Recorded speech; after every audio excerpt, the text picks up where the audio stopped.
Williams Lane stared at his phone, hands trembling as his lawyer's voice cracked through the speaker. Your wife's been planning this for 6 months, and what she's about to do in the next 72 hours will destroy everything you've built. Your career, your reputation, your entire future. But Williams, there's something else. Something worse than the affair. Worse than the money she's stealing. When you hear what she told him about you, what she's been documenting, what she's planning to claim happened behind closed doors, you need to sit down for this. The line went silent for 3 agonizing seconds before Gerald whispered the words that would shatter Marcus's world. She's been building a case that could send you to prison. But before we continue with this beautiful story, please kindly subscribe to this channel and comment where you are watching from, and also share below. What life or relationship challenge are you facing right now, or what's someone you know going through? Don't forget to like this video as well. All these mean a lot to us. Williams Lane had exactly 47 minutes before his world collapsed, though he didn't know it yet. He was sitting in his corner office on the 32nd floor, staring at his phone screen with the kind of smile that only came from genuine happiness. The text from his wife Christy read, "Can't wait to celebrate tonight. I have a surprise for you too." 7 years of marriage, and she still found ways to make him feel like the luckiest man alive. His phone buzzed again. This time it was Gerald Patterson, his attorney and college roommate. "Need you in my office, now. Don't tell Christy." Williams's stomach dropped.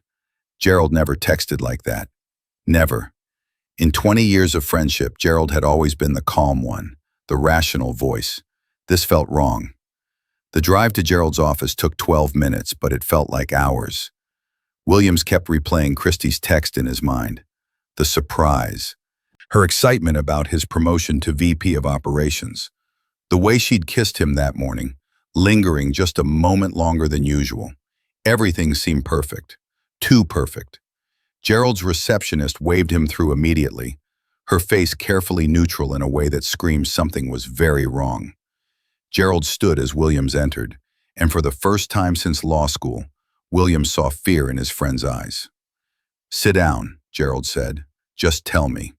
Gerald pulled out a manila folder, the kind that held documents that changed lives. "A colleague of mine specializes in family law. She contacted me this morning because she recognized Christy's name when a mutual client came in yesterday." Williams felt his heartbeat in his throat. "What are you talking about?" "Christy hired a divorce attorney 6 months ago, but that's not the worst part." Gerald opened the folder. "She's been systematically preparing to destroy you financially. She's documented everything. Allegedly inflated claims about emotional abuse, fabricated stories about you threatening her, even photos that have been manipulated to make it look like you grabbed her during arguments that never happened." The room tilted. "That's impossible. Christy would never." "There's more." Gerald slid a printed email across the desk. "This is from her attorney to a forensic accountant. They've been studying your company's financial structure for months. Christy knows about the stock options you're getting with the VP promotion. She's timing the divorce to maximize her take." Williams couldn't breathe. The words on the page blurred together. Marital assets, strategic timing, emotional distress damages.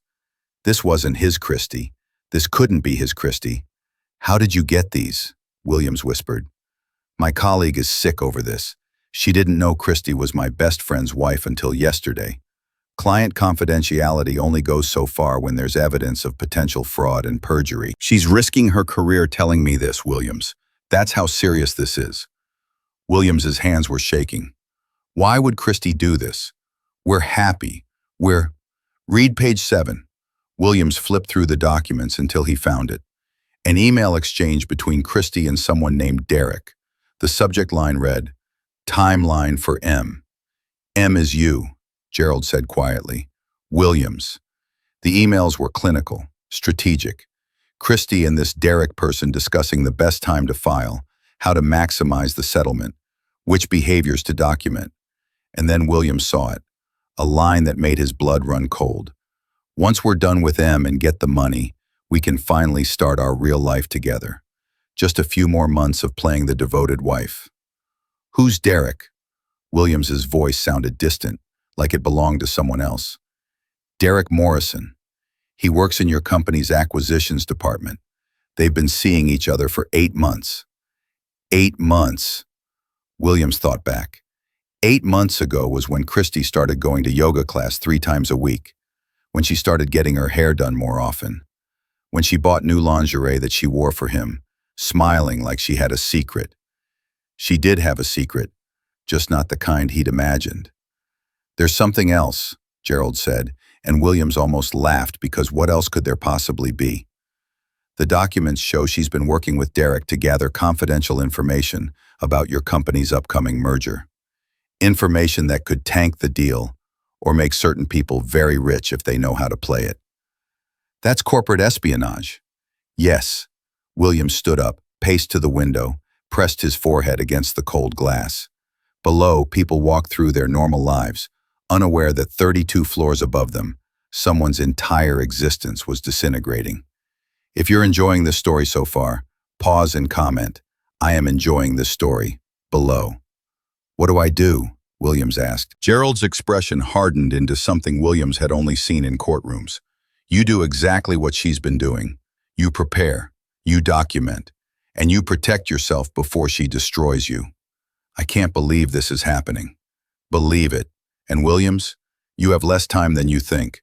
According to the timeline in those emails, she's planning to serve you with papers next Friday, right after your promotion becomes official and your stock options vest. 6 days. Williams had 6 days before his wife, the woman who still kept their wedding photo on her nightstand, who had stood by him through his father's death and his company's near bankruptcy, who had held him while he cried and laughed at his terrible jokes, would try to destroy him. Tonight, Williams said slowly.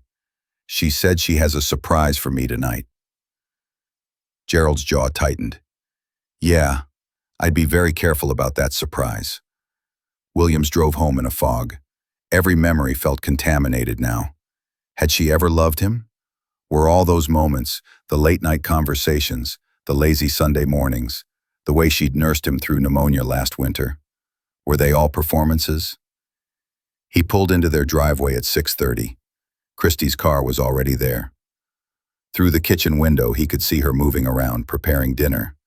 She looked up, saw his car, and waved with a bright smile. The same smile she'd given him on their wedding day.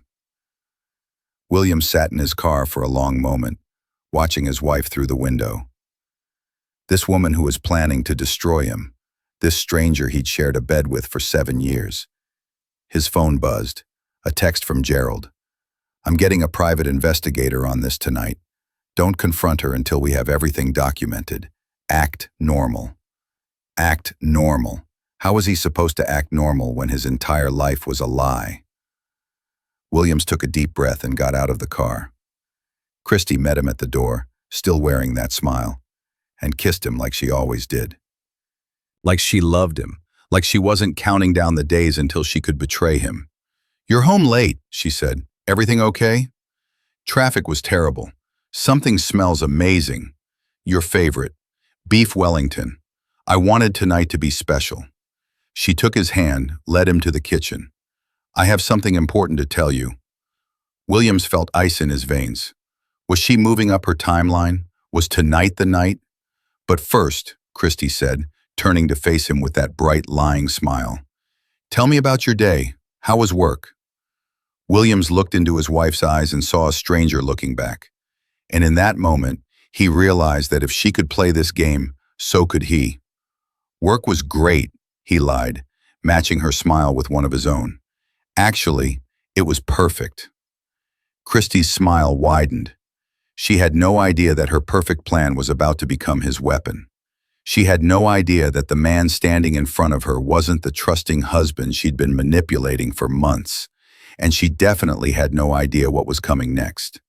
The beef Wellington sat between them like a ticking bomb, perfectly golden and utterly poisonous. Christy poured wine into crystal glasses, the expensive ones they saved for anniversaries, and Williams watched her hands move with practiced grace.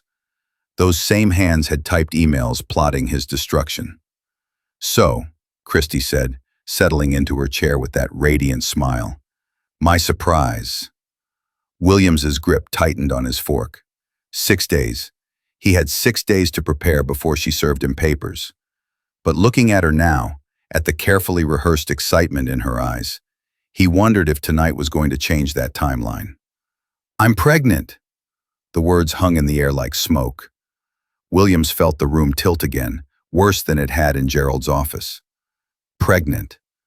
Christy was pregnant. With his child or Derek's? Williams? Christy's smile faltered slightly. Did you hear me? He forced his face into something resembling joy. How long have you known? I just found out this morning. I wanted to wait until tonight to tell you, with everything special. She reached across the table for his hand. I know we talked about waiting another year, but sometimes life has better timing than we do. Better timing. Williams thought about those emails, the ones discussing when to serve him papers, when his stock options vested, when she could maximize the settlement. A pregnancy would complicate things. Or was that the point? How far along? He asked, doing quick math in his head. 8 months since Derek came into the picture. The doctor thinks about 6 weeks. I made an appointment for next Thursday to confirm everything. 6 weeks. Before Derek. Unless Christy was lying about the timing. At this point, Williams didn't know what was true anymore. This is wonderful news, he said, and watched Christy's shoulders relax. She believed him. She actually believed he didn't know. His phone buzzed in his pocket. Under the table, he glanced at it. Gerald. PI is following Derek now. Stay calm. Christy was talking about nursery colors and baby names, her voice bright and musical. Williams made appropriate sounds of agreement while his mind raced. If she was really pregnant, did that change her plans? Or was the pregnancy itself part of the plan? A way to secure more money in the divorce, to trap him with child support on top of everything else. There's something else, Christy said, and her voice changed, softened. I've been thinking a lot about us lately, about our marriage. Here it comes, Williams thought. This is where she starts planting the seeds for the divorce, documenting his reaction for her lawyer. I know I haven't been the easiest person to live with these past few months, Christy continued. The yoga classes, coming home late sometimes. I felt like I was losing myself, you know? Like I was just Williams's wife, and not Christy anymore. Williams's jaw clenched. This was good. She was actually giving him material to use against her. Every word was another piece of evidence that she'd been planning this, laying groundwork. But the pregnancy, Christy said, tears forming in her eyes, real tears or performance. It's made me realize how much I love you, how much I want our family.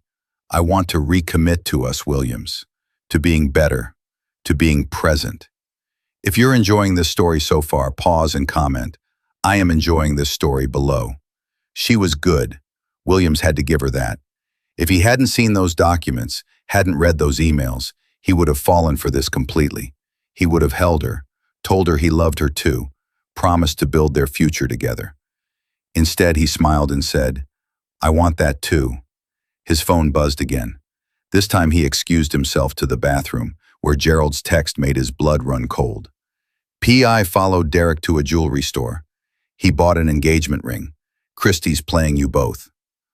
William stared at his reflection in the bathroom mirror. His wife was downstairs, possibly pregnant with another man's child, planning to divorce him while simultaneously telling him she wanted to recommit to their marriage. And her boyfriend had just bought her an engagement ring. The sheer audacity of it was almost impressive. When Williams returned to the dining room, Christy had cleared the dishes and was sitting on the couch with photo albums spread out around her. I was looking at these earlier, she said. Remember this? It was their honeymoon in Santorini.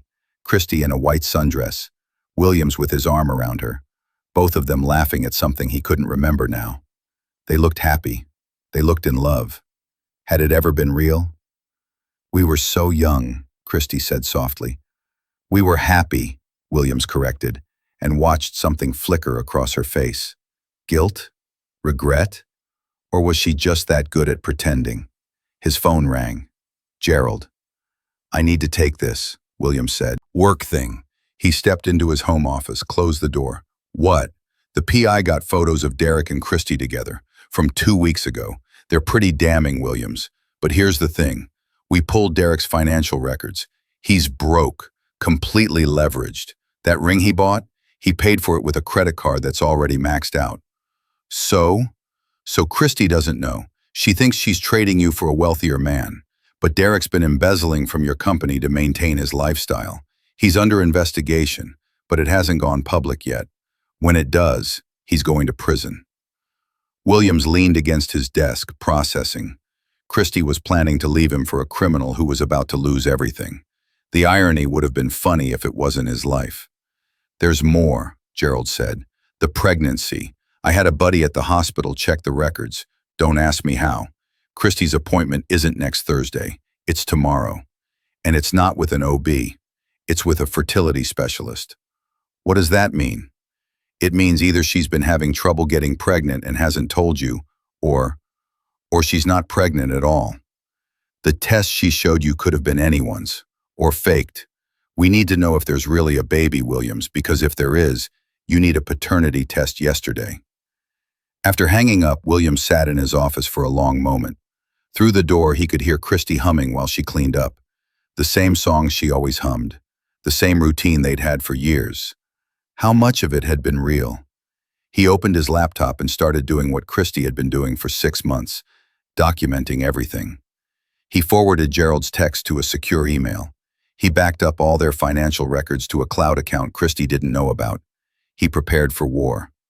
When he returned to the living room, Christy was curled up on the couch, looking vulnerable and small. "Is everything okay with work?" she asked. "Just some issues with the merger. Nothing I can't handle." She patted the cushion next to her. "Come sit with me. Let's talk about baby names." William sat down, let her snuggle against him, felt her hand on his chest. This close, he could smell her perfume, the same one she'd worn since college. Some things, at least, were consistent. "I was thinking if it's a girl, maybe Emma," Christy said, "after your mom." His mother, who had died when he was 16, who Christy had never met but had heard countless stories about. Using his dead mother's name for a baby that might not even be his, that might not even exist. "That's beautiful," William said, and felt Christy relax against him. They sat like that for an hour, talking about a future that would never happen, making plans Christy had no intention of keeping. And with every word, every gentle touch, every loving glance, Williams felt himself hardening into something new. Someone who could play this game just as well as she could. His phone buzzed one final time. "Gerald, PI confirms Derek and Christy meeting tomorrow at 2 p.m. Her doctor's appointment. Want me to be there?" Williams typed back one word. "Yes." Christy looked up at him, eyes soft with manufactured emotion. "What are you thinking about?" Williams smiled down at her, and this time it was real, because he was thinking about justice, about revelation, about watching Christy's carefully constructed plan crumble around her. "I'm thinking," he said, "about how much things are going to change." "I know," Christy said, misunderstanding completely. "A baby changes everything." "Yes," Williams agreed, "it does." But what Christy didn't know, what she couldn't know, was that tomorrow at 2 p.m., while she was meeting Derek instead of seeing a doctor, Williams would be there too. With Gerald, with the PI, with evidence and witnesses and the cold, hard truth. And 6 days from now, when Christy planned to serve him divorce papers, she was going to discover that her soon-to-be ex-husband had learned her game, and he'd learned it well. Williams stood in the parking garage across from the hotel where Christy was supposed to be at her doctor's appointment. Gerald was beside him, the PI in an unmarked car nearby, cameras ready. It was 1:55 p.m. "You sure you want to see this?" Gerald asked. Williams didn't answer. He'd been sure of nothing since walking into Gerald's office 48 hours ago, but he needed to see it. Needed to watch his wife walk into that hotel with another man. Needed the image burned into his memory so that, whatever sympathy he might feel later, would die before it could take root. At 1:58, Derek's car pulled up. He got out, checked his reflection in the car window, adjusted his tie. He looked nervous. excited, like a man about to meet his future wife, not knowing his future was already determined. Prison orange and legal fees he couldn't afford. At 2:03, Christie's car appeared. Williams's chest tightened despite everything. She was wearing a blue dress he'd bought her last Christmas, the one she said made her feel beautiful. She'd worn it for Derek. Christie got out of her car and Derek immediately pulled her into his arms.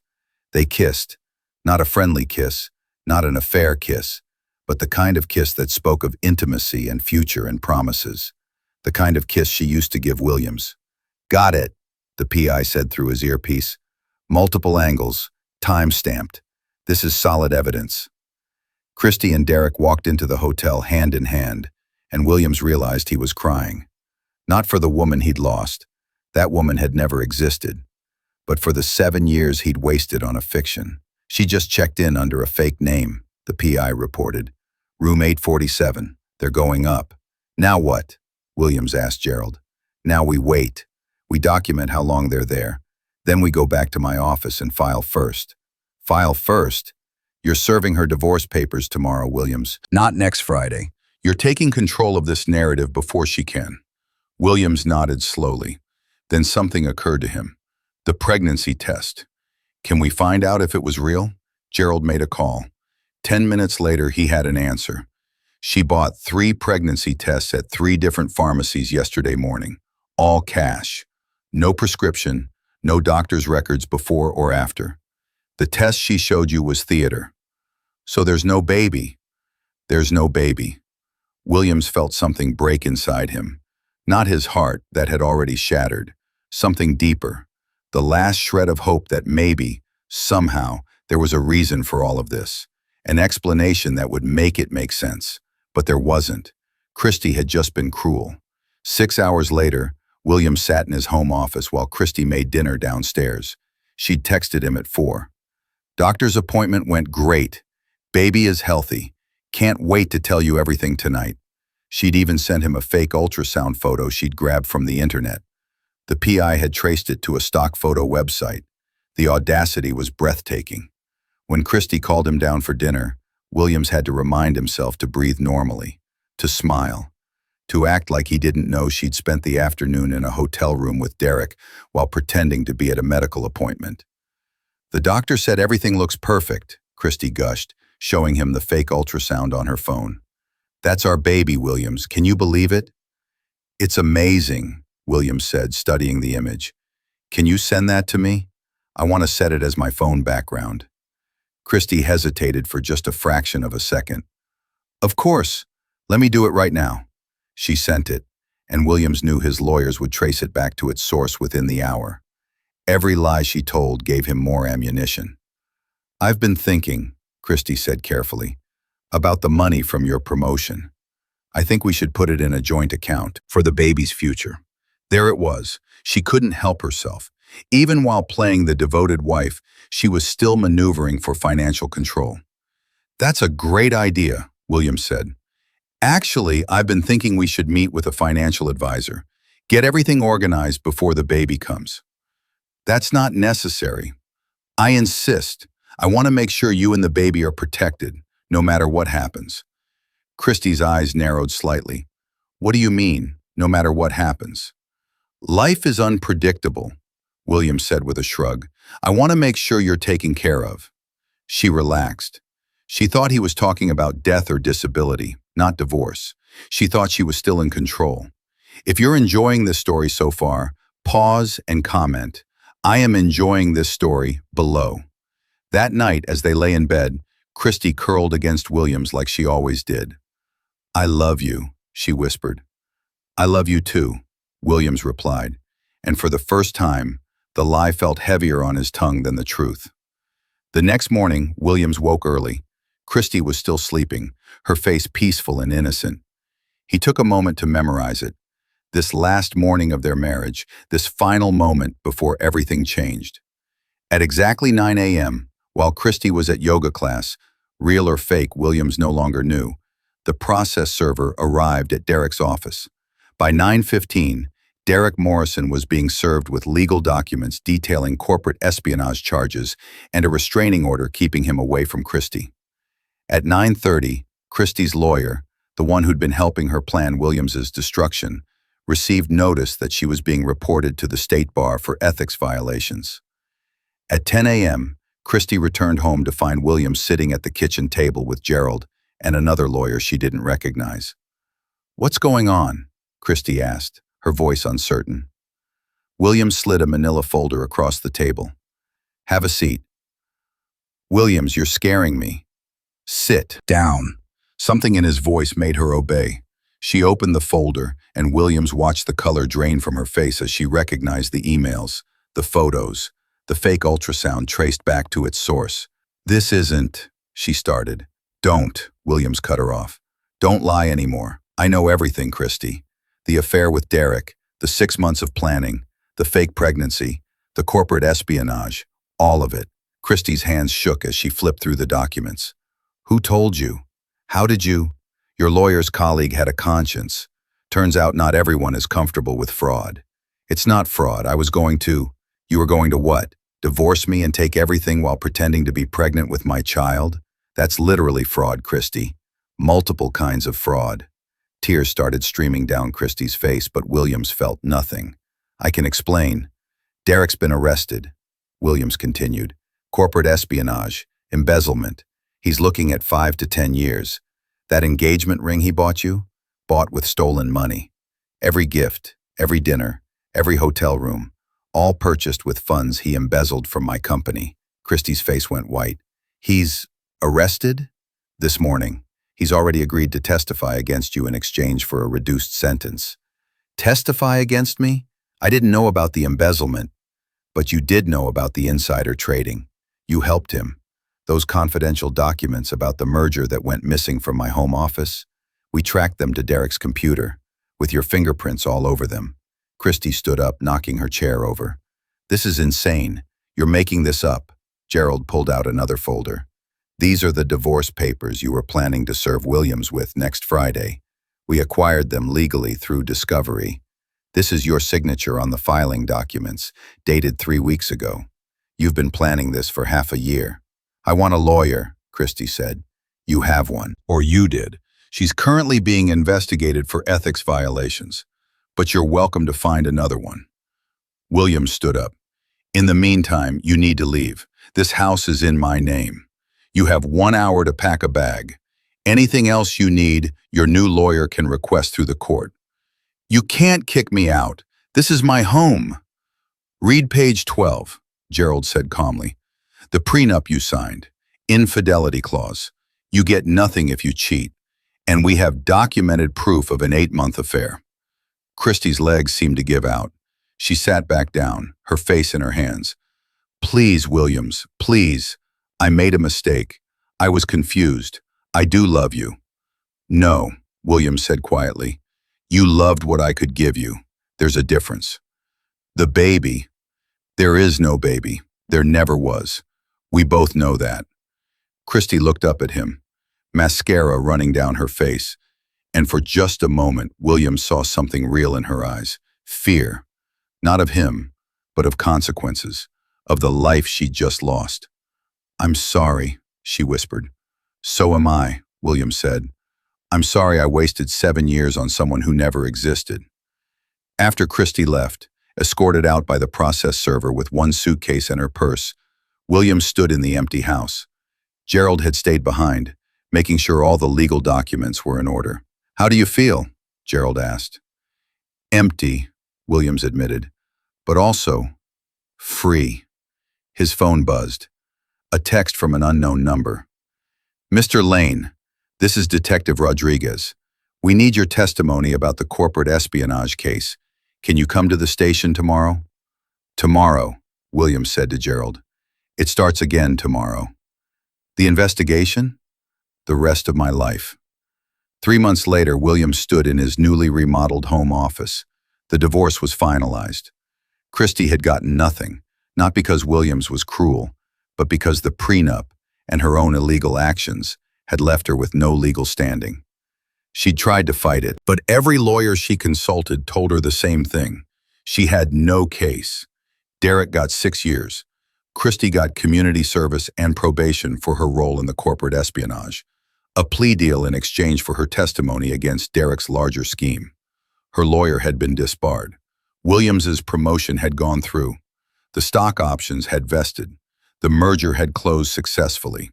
Everything Christie had planned to steal had instead secured Williams's future. But the real victory wasn't financial. One evening, Williams was at a coffee shop when someone sat down across from him. Her name was Jennifer, and she'd seen him there before. They'd exchanged smiles, casual conversation. She didn't know about Christie or Derek or any of it. She just knew him as Williams, the guy who always ordered the same coffee and worked on his laptop by the window.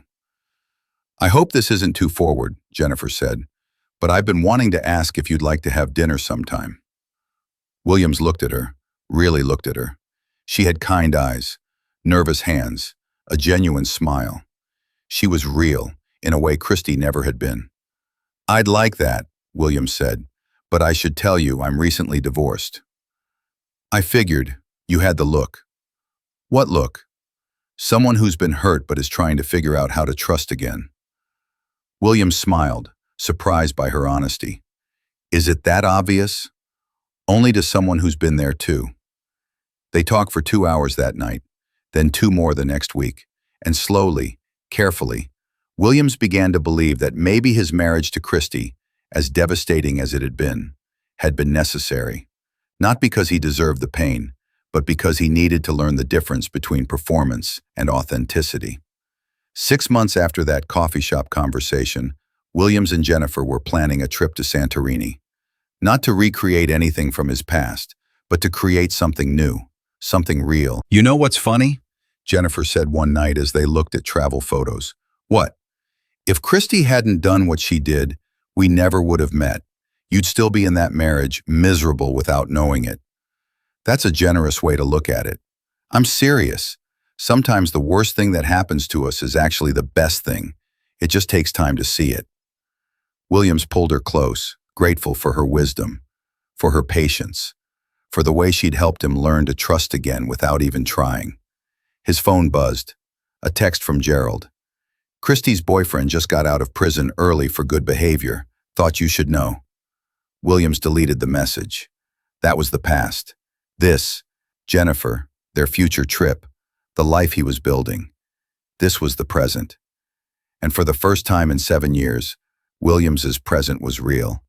He thought about that day in Gerald's office, when his whole world had collapsed. He thought about the shock, the betrayal, the devastation. And he realized that Christie's lawyer texting, "Call now," had been the best thing that ever happened to him. Because sometimes, you need to watch your life fall apart to realize it was built on a foundation of lies. And sometimes, the destruction is actually reconstruction in disguise. Williams looked at Jennifer, at the travel brochures spread across his table, at the life he was choosing instead of the one being chosen for him. "Let's book it," he said. "Let's go to Greece." "Really?" "Really. It's time for new memories, better ones." And as Jennifer pulled out her laptop to book their flights, Williams realized he wasn't running from his past. He was walking toward his future. And this time, his eyes were wide open.